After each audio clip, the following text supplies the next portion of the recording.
something that shakes you up and leaves you feeling like you can't function, or leaves you feeling like you are completely stopped in your tracks. It could be a death in the family. It could be your house got robbed. It could be there was a fire and you lost a lot of things that you cherished. It could be car problems. It could be taxes or unforeseen bills. It could be budgeting difficulties. How am I going to pay the bills and feed my family? It could be just as simple as, oh, I really slacked and I had a piece of cake today and I feel really guilty about it. It could be, oh, you know what, I didn't get my workout in. It could be anything. Anything that shakes you up, that makes you disappointed.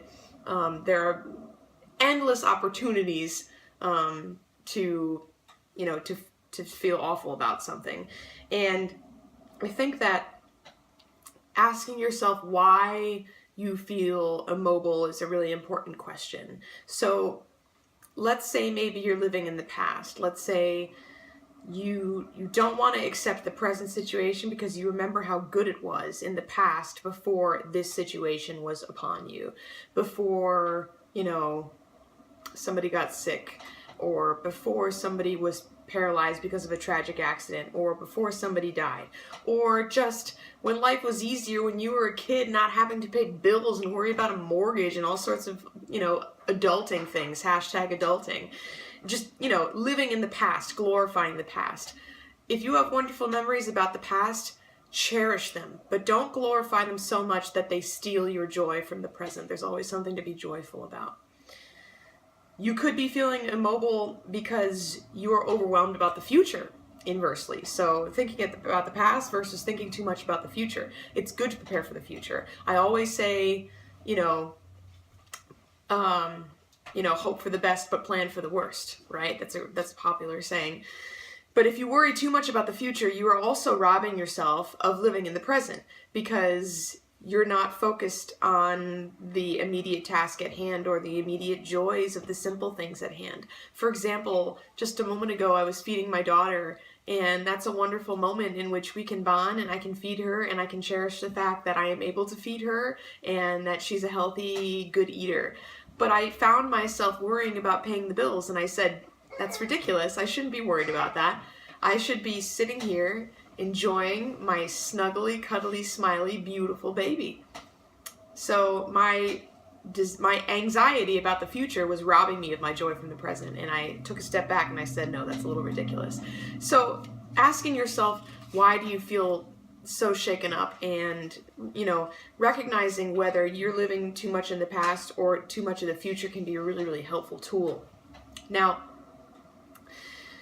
most people I find when they feel that sense of immobility, about not being able to proceed, about just being completely halted, it usually occurs because you've had an idea about how something was going to go in your life, and that idea has since been altered, and usually altered into something that wasn't as desirable as your initial idea about how something was going to go. For example, a month ago I was driving home and my car was starting to overheat and I didn't know why, and I turned off the car and I checked all sorts of stuff. I didn't think I had any coolant leaking. I wasn't sure what was going on. My afternoon turned into this hours-long fiasco. My husband had to come rescue me, and we figured out that it was just a stuck actual valve on the car, and it was just a big thing. And it was raining outside, cats and dogs, and I had so many things to do that evening that I had to cancel because my car was acting up.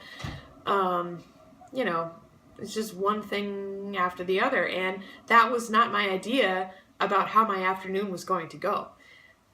And initially, of course, I'm going to feel frustrated. Now I got to shell out some money to fix my car, and I got to do all these things to reschedule my afternoon. But you know what? If I spent my whole afternoon being miserable about how my plans had to change, it would have robbed me of the joy of spending an afternoon giggling about the car with my husband and spending getting to spend quality time with him because of this little fiasco. So, but I think that a lot of people, they get stuck in that feeling of, oh crap, this, whatever is on my plate right now is not what I had planned. And I think that that's a sticking point, not only for me, but for a lot of people. So when you're feeling that way, I want you to abandon 3 feelings, all right? There are 3 feelings that I want you to completely throw out the window because they are so not helpful. And this is easier said than done, but I want to put it out there on the table and see what you think, all right? The first one is disappointment. There are so many things that disappoint us in life. You could be disappointed in yourself. Ugh, I had a piece of cake today.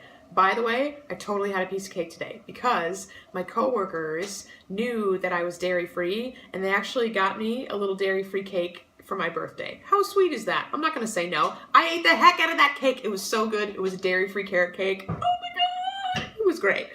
Okay, so I could choose to feel disappointed in myself for skimping on my goals, or I could choose to feel freaking great that I had an awesome piece of dairy-free carrot cake and I want that recipe now to share with other people. Or I could just be forgiving of myself. You know what? Once in a while, a cheat snack is really not a big deal, right? So you could be disappointed in yourself. Oh, I skipped my workout. Ugh, my day is ruined because I decided to be lazy rather than work out. Your day is not ruined. You just had a moment of laziness. Big deal. Pick yourself up and get going, all right? You could be disappointed in others. This is a big one. Disappointed in others. Oh, X person bailed on me. We were supposed to get drinks tonight, but they bailed on me. Oh, I'm so disappointed. People are fragile, silly human beings, and you can't control other people. If you were able to control everybody, life would not be nearly as interesting, right? I mean, even for the most control freakish person in the world, you know, you can't control people, and people are moody, and people have plans that change all the time, and you just have to, you know, learn to go with the flow a little bit. You could be disappointed in situations that you can't control. I think that's a big one. You know, disappointed in how, you know, how high your fixed rate sewer bill is for your tiny little house in which you use almost no water. However, you have a $400 sewer bill at the end of the year because that's just the policy for the town that you live in. This one. But it's a situation that I can't control. I bought my house. I have a, you know, a very reasonable mortgage payment, and I try to keep my bills under control, and when I get these silly bills from the town that I literally have no control over, it makes no sense to be disappointed in them because I just have to deal with it and move on. And if I spend time fretting about it, it's just going to rob me of my joy. It's just robbing myself of my joy. So I really want you to ditch disappointment. Just try it, practice it, try it, see how it works. How can you find the silver lining in a situation? The second one, number 2, second feeling that I want you to ditch is regret. Okay, regret. There is only now. There is only now. You only get this time right now in order to do what you've always wanted to do. To kiss your family, to work hard, to put in efforts to prepare for your future and your goals, to live well, to practice mindfulness, to love well. You only have now. If you regret things that you did or you didn't do or you didn't cherish enough while they were there in the past, again, you are robbing yourself of your joy. You just have to look at the present situation and be grateful for what you have. And if there's something that bothers you about the present situation, work towards a future in which you can do something about it. All right? It doesn't do to dwell on regret because it's just going to eat you up inside. There's no sense for it, all right? So ditch regret. Third one, helplessness, all right? A lot of people feel like they are helpless to their situation. I've got a ton of student loans. I am helpless to my situation. You're not, okay? If you're not making a lot of money, you can always refinance your student loans so you can make lower payments. Yes, you'll have to pay more interest over time, but if that's your situation, you deal with it and you do what you got to do. If you're able to pay more, great, pay more. Put yourself on the standard, not income-based plan so that you can pay it off in a shorter amount of time. There's always something you can do to manage a situation, if that makes any sense. If you can't change a situation, you can always change your outlook about a situation, if that makes any sense. So if there's something in your life that pisses you off that you just cannot control, change your outlook about it and find the silver lining. Find that silver lining. I could choose to be annoyed that I have to spend the next 7 years paying off student loans. Sure.